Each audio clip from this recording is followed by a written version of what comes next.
રાજ્યમાં મતદાનની તૈયારીઓને આખરી ઓપ આપવામાં આવી રહ્યો છે। અમદાવાદ, રાજકોટ, સુરત, પોરબંદર, કચ્છ સહિતના જિલ્લામાં ઈવીએમ અને વીવીપેટની ફાળવણીની કામગીરી શરૂ થઈ ગઈ છે। અમદાવાદના 21 મથકોથી ઈવીએમ ડિસ્પેચિંગની કામગીરી કરવામાં આવશે, જેના માટે જુદા જુદા બૂથ મુજબ કર્મચારીઓને જવાબદારી સોંપવામાં આવી છે। તો રાજકોટમાં વિરાણી ચોકમાં ઈવીએમ ડિસ્પેચ સેન્ટર બનાવવામાં આવ્યું। સુરતમાં નવસારી લોકસભાની 4 બેઠકનો સમાવેશ થાય છે। આ ચારેય બેઠકના ડિસ્પેચ સેન્ટરની ईवीएम સહિતની સામગ્રી મોકલવાની તૈયારી શરૂ કરવામાં આવી છે। આજે બપોરે ચૂંટણી વિભાગના અધિકારીઓ અલગ અલગ બૂથ પર રવાના કરવામાં આવશે। તો કચ્છમાં પણ ઈવીએમ અને વીવીપેટની ફાળવણીની પ્રક્રિયા હાથ ધરવામાં આવી। કચ્છ લોકસભા બેઠક પર 2140 જેટલા મતદાન મથકો પર આવતીકાલે મતદાન થશે। પોરબંદરમાં માધવાની કોલેજમાં ઈવીએમ ડિસ્પેચ સેન્ટર આવેલું છે, જ્યાંથી સરકારી કર્મચારીઓ શહેરી વિસ્તાર અને ગ્રામ્ય વિસ્તારમાં ઈવીએમ સહિતની સામગ્રી લઈને રવાના થયા છે।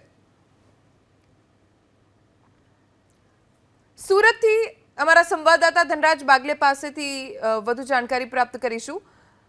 ધનરાજ, સુરતમાં ભલે બિનહરીફ બેઠક થઈ હોય, પણ નવસારીના પણ કેટલાક વિસ્તારો એ સુરતમાં આવેલા છે। છેલ્લી તૈયારીઓ અત્યારે થઈ રહી છે, શું વ્યવસ્થા અને શું તૈયારી? જી બિલકુલ, સુરત શહેર છે એ 3 લોકસભામાં વહેંચાયેલું છે। એક સુરત, બારડોલી અને નવસારી। જો કે 2 લોકસભાની અંદર અત્યારે હાલ જે મતદાન થનાર છે તેને લઈને ઈવીએમ ડિસ્પેચની શરૂઆત થઈ ચૂકી છે। સીધા દ્રશ્ય તમે જોઈ શકો છો આ પ્રમાણે આ રીતે ઈવીએમ અને વીવીપેટ મશીન છે એ અત્યારે ડિસ્પેચ કરવામાં આવી રહ્યા છે અને તમામ જે કર્મચારીઓ છે તેમને જવાબદારી સોંપી દેવામાં આવી છે। નવસારી, બારડોલી લોકસભા મળીને કુલ 2840 જેટલા મતદાન મથકો ઉપર આ પ્રમાણે મતદાન થનાર છે, ત્યારે તેને કામગીરીને લઈને અત્યારે હાલ દ્રશ્ય જોઈ શકાય છે। તમામ સ્થળો ઉપર આ રીતે જે ઈવીએમ છે ડિસ્પેચ કરવામાં આવી રહ્યા છે અને અધિકારી કર્મચારીઓને જવાબદારીઓ પણ સોંપી દેવામાં આવી છે। આ રીતે દ્રશ્યમાં જોઈ શકાય છે તમામે તમામ જે કર્મચારીઓ છે સજ્જ થઈ ચૂક્યા છે। જોકે જે રીતે માહિતી 2840 જેટલા મતદાન મથકો છે અને મતદાન મથકો ઉપર જે કામગીરી કરનાર છે, સાહેબ કયા પ્રકારે અત્યારે કામગીરી કરવામાં આવી રહી છે, કેટલા ઈવીએમ? આપણે ત્યાંથી 251 મતદાન મથકો છે। એ મતદાન મથકના ધીમે ધીમે એવા બધા સ્ટાફ જે મતદાન મથકનો સ્ટાફ છે ચેક કરે છે અને એમનું ઓકે થઈ જાય એટલે ધીમે ધીમે રવાના થાય છે નિર્ધારિત કરેલી બસોમાં।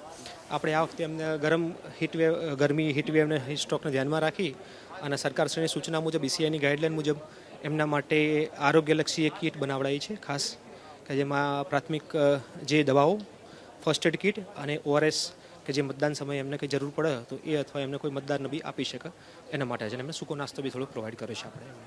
કેટલીક જગ્યા પર મતદાન મથકો છે ખુલ્લા ગ્રાઉન્ડમાં જે રીતે વેઇટિંગ કરતા હોય છે લોકો, એમાં કોઈ મંડપ વ્યવસ્થા કે એવું જગ્યાએ મતદાન મથક છે એની પ્રિમાઇસીસ જેમ આપણે તમે બહાર જોયું એમ મતદાન મથકની બહાર જે જગ્યા હોય ત્યાં આપણે મંડપની વ્યવસ્થા કરી છે જરૂર પૂરતી, ખપ પૂરતી। અને એમાં જ્યાં જે જગ્યાએ સિટી વિસ્તારમાં જે જગ્યા અવેલેબલ છે મતદાન મથકની સ્કૂલની પ્રિમાઇસીસમાં એ પ્રમાણે આપણે મતદાન મથક વાઇઝ મંડપની વ્યવસ્થા કરી છે, મંડપ અને પાણીની।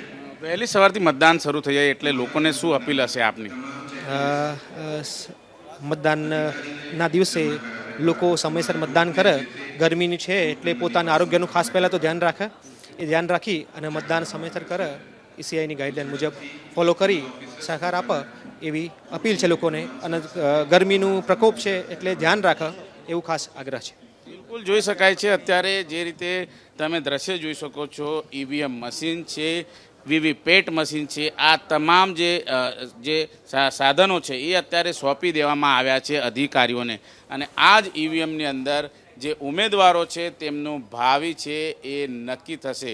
7 તારીખે જે પ્રમાણે મતદાન છે અને મતદાનને લઈને તમામ નવસારી અને બારડોલી લોકસભાની અંદર ઉત્સાહનો માહોલ છે, ત્યારે જે કામગીરી છે તેનો પ્રારંભ થઈ ચૂક્યો છે। લોકસભા ચૂંટણીને લઈને ઈવીએમ અને વીવીપેટ મશીનો છે તે ડિસ્પેચની કામગીરી તંત્ર દ્વારા શરૂ કરી દેવાય છે।